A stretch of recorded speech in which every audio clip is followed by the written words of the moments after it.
Day 4, today's meditation, I did twice actually. I did it once with a person and once outside. And I think it's very good to be able to change up your routine in doing this.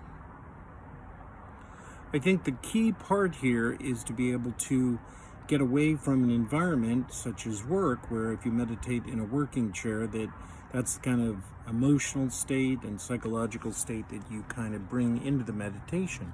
If you can actually just go to a different spot, then you can engender different mentalities and less stress. I actually learned this in doing stand-up comedy, where if you wanted to do a show, you did your show, and if you wanted to critique your show, you walked 10, 15 feet away to your critic space, turned and looked at where you performed, and then you could give yourself a criticism and new ideas, etc. But what you didn't do is stand in the same space physically and give yourself criticism and perform in the same spot.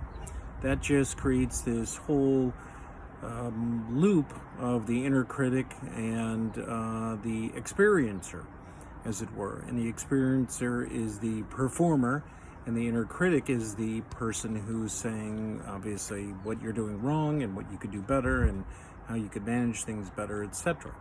So by putting those two in the same spot physically, you actually get this confusion in your brain. And I think that in some ways your meditation can help by actually doing a little more in a different spot.